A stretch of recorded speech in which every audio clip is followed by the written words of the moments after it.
আজ বৃষ্টি রান্নাঘরে আপনাদের জন্য মূলোর চাটনির একটা রেসিপি নিয়ে চলে এসেছি।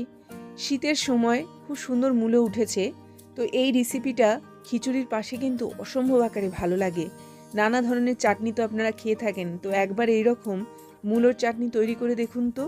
একটা নতুন আইটেম দিয়ে কিন্তু আমি এই মূলোর চাটনিটা তৈরি করেছি। তো চলুন কিভাবে আমি এটা তৈরি করেছি আর কি স্বাদে এটা তৈরি করেছি একবার আমি আপনাদের সাথে শেয়ার করি। তার আগে বলে রাখি, কাছে দূরে যে যেখান থেকে আমার ভিডিওটি দেখছেন আশা করি সবাই ভালো আছেন। আমি এরকম মূলো নিয়ে নিলাম, যতটা কোয়ান্টিটি আপনাদের ইচ্ছে হবে আপনারা নিয়ে নিতে পারেন। তো এখানে মূলোটা নিয়ে আমি একটুখানি যে গোলাপি মূলোটা হয়, মানে যার গাটা একটু গোলাপি কালার, সেই মূলোটা ইউজ করেছি। আপনারা সাদা মূলোর সাথেও করতে পারেন, তবে গোলাপি মূলোর সেন্টটা একটু বেশি হয়।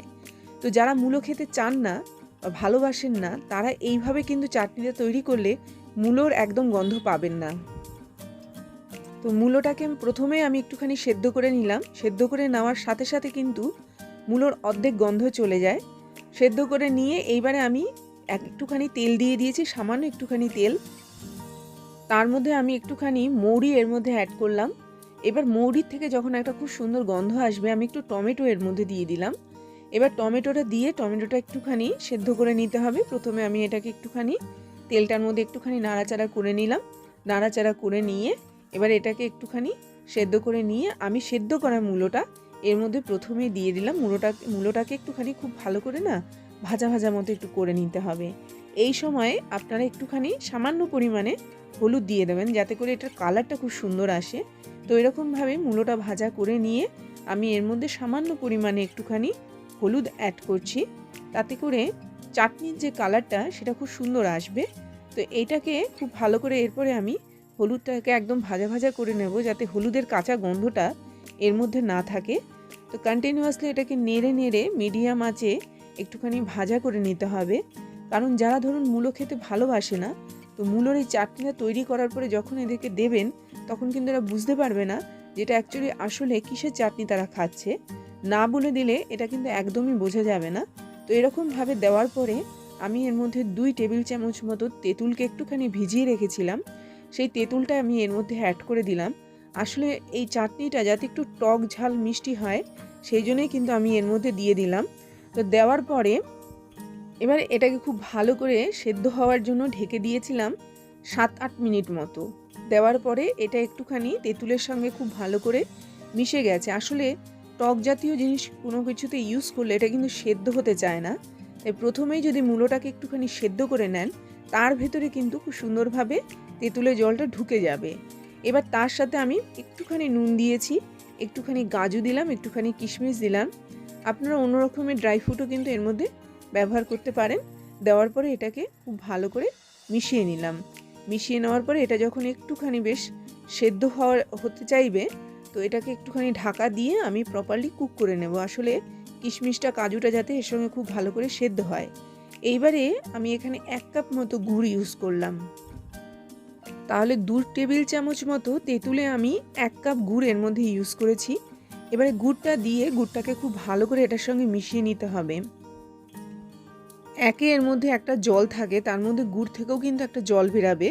তো এটা বেশ ভালো পরিমাণে এর মধ্যে কিন্তু জল এসে যাবে। তো গুড়টাকে খুব ভালো করে মিশিয়ে নিয়ে এটাকে একদম এর সঙ্গে মিক্সড খাওয়ার জন্য আমি ঢেকে দিলাম। এইভাবে ঢেকে ঢেকে কিন্তু এই চাটনিটা তৈরি করতে হবে। তার কারণ হচ্ছে মূলোটার যে গন্ধটা সেটা যেমন একদিকে চলে যাবে, তার সাথে সাথে মূলোটা যাতে খুব সুন্দরভাবে সেদ্ধ হয় এবং গুড়ের সাথে আদার্স মশলার সাথে এটাকে কিন্তু খুব ভালো করে মিশিয়ে নিতে হবে। মানে খুব ভালো করে যাতে এটা মিক্সড খায়, মূলোর ভেতরে যাতে এই গুড়ের রসটা খুব সুন্দরভাবে ঢোকে, সেই জন্য আমি ঢেকে ঢেকে পুরো রান্নাটা তৈরি করছি বা পুরো চাটনিটা আমি তৈরি করছি। এই রকমভাবে খুব ভালো করে মিশিয়ে নিলাম, ভালো করে সেদ্ধ করে নিলাম। এইবারে আমি পরবর্তী পর্যায়ে কাজটা শুরু করব, এর ভিতরে স্বাদটা দেওয়ার। তো আমি কী জিনিসের স্বাদ দিচ্ছি একবার দেখিয়ে দিচ্ছি। এটা হচ্ছে আমআদা। এগুলো নর্মালি বাজারে কিনতে পাওয়া যায়, সারা বছরই এগুলো বিক্রি হয়। তো সেটাকে আমি একটুখানি এর মধ্যে গ্রেট করে দেব। যারা অ্যাকচুয়ালি মূলো খেতে ভালোবাসেন না, তারা যদি এটা মূলোর এই চাটনিতে দেন তাহলে বুঝতেই পারবেন না আপনারা আমের চাটনি খাচ্ছেন না মূলোর চাটনি খাচ্ছেন। তো আম আদাটা আপনারা এইভাবে ইউজ করতে পারেন বিভিন্ন ধরনের। ধরুন স্মেলকে যদি আপনারা ঢাকতে চান তাহলে আম আদা এক্ষেত্রে ইউজ করতে পারেন। আম আদা খেতে কিন্তু খুব সুন্দর লাগে, খেতে গন্ধটাও খুব সুন্দর আসে। তো যে কোনো ধরনের চাটনিতে আপনারা আম আদাটা ইউজ করে দেখবেন, একটা আলাদা রকম টেস্ট পাবেন, একটা আলাদা রকম গন্ধ পাবেন। তো এইভাবে গ্রেট করে আম আদাটা আমি এর মধ্যে দিয়ে দিলাম, দিয়ে এটাকে খুব ভালো করে মেশাতে হবে, যাতে এর যে আমি চাটনিটা তৈরি করলাম আম আদাটা একদম মিশে যায়। এটা এই মুহূর্তে কাঁচা অবস্থায় রয়েছে, তো এটাকে এরকমভাবে নাড়িয়ে চাড়িয়ে নিয়ে এবারে এটাকে খুব সুন্দরভাবে ঢেকে দিতে হবে, যাতে এটার গন্ধটা খুব সুন্দর সঙ্গে মূলোর সাথে এক হয়ে যায় এবং এটার সেন্টটা একটা আলাদা সেন্ট নিয়ে আসে। একদিকে আপনি প্রথমে মৌরি এবং তার সাথে সাথে গুড় এবং তার সাথে সাথে আম আদা এর মধ্যে ইউজ করেছেন, তো তখন কিন্তু গন্ধটা একদম আলাদা থাকবে। মোটামুটি আমি আরও 5-7 মিনিটের মতো এটা ঢেকে রেখেছিলাম। ঢেকে রাখার পরে খুব সুন্দর কিন্তু একটা গন্ধ বেরাচ্ছে। যখন আপনারা এটা রান্না করবেন, এটা খুব সুন্দর লাগে দেখতে এবং খুব সুন্দর লাগে খেতে। বিশেষ করে খিচুড়ির সাথে খেয়ে দেখবেন, অসাধারণ লাগে খেতে। তো এইরকমভাবে চাটনিটা আমার অলমোস্ট রেডি হয়ে গেল। এবার আমি এর মধ্যে একটা মশলা ইউজ করব। তার আগে আমি এটাকে একটুখানি শুকিয়ে নিতে চাইছি, খুব বেশি ঝোলঝোল আমি এর মধ্যে রাখতে চাইছি না। আপনারা যদি মনে করেন একটু ঝোলঝোলও রাখতে পারেন, এই পর্যায়েও আপনারা নামিয়ে ফেলতে পারেন। তো একটুখানি যখন এটা ফুটে উঠেছে, একটু ড্রাই হয়ে গেছে, এর মধ্যে আমি মশলা দিচ্ছি। আমি এর মধ্যে একটুখানি জিরে আর ধনেকে একটুখানি জাস্ট ড্রাই রোস্ট করে নিয়ে তাকে গুঁড়িয়ে রেখেছিলাম, সেটাই আমি এর মধ্যে ইউজ করছি। করে নিয়ে এটাকে খুব ভালো করে মিক্সড করে নিলাম। এবার সব কিছুর গন্ধে কিন্তু মূলোর নিজস্ব গন্ধটা থাকবে না। তো যারা মূলোর গন্ধ খেতে ভালোবাসেন বা মূলো খেতে ভালোবাসেন, গন্ধটা তাদের কোনো অ্যালার্জি না থাকে, তাহলে তারা নর্মালি মূলোর চাটনি তৈরি করতে পারেন, নর্মালি যেরকম আমরা চাটনি তৈরি করি সেইভাবে।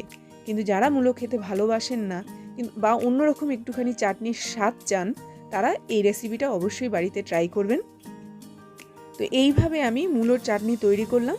আশা করি আপনাদের আজকের রেসিপিটা ভালো লেগেছে। একবার বাড়িতে এই রেসিপিটা তৈরি করে দেখুন, এইভাবে চাটনিটা তৈরি করে দেখুন, আপনাদের অসাধারণ লাগবে খেতে। এরই মাঝখানে বলে রাখি, যদি আমার চ্যানেলটিকে আপনাদের ভালো লেগে থাকে, অবশ্যই চ্যানেলটিকে সাবস্ক্রাইব করবেন। আর এই ভিডিওগুলো যদি আপনাদের ভালো লেগে থাকে, লাইক করুন, শেয়ার করুন, নোটিফিকেশান পাওয়ার জন্য বেল আইকনকে প্রেস করুন। আমি একটু খিচুড়ির পাশে এটাকে পরিবেশন করছি। একটুখানি খিচুড়ি তৈরি করে, একটুখানি ডিমের মামলেট, একটুখানি আলু ভাজা, এর পাশে একটুখানি মূলোর চাটনি এই শীতে নিয়ে দেখুন তো, খুব ভালো লাগবে খেতে। নতুন নতুন সবজি উঠেছে, তার সাথে খিচুড়ি, গরম গরম খিচুড়ি আর এই মূলোর চাটনি। বিশ্বাস না হলে বাড়িতে একবার তৈরি করে দেখুন, আর গরম গরম খিচুড়ির পাশে এই রকমভাবে মূলোর চাটনি নিয়ে দেখুন, আর অন্য কিছু লাগবে না। আজকে তাহলে আসলাম কিন্তু।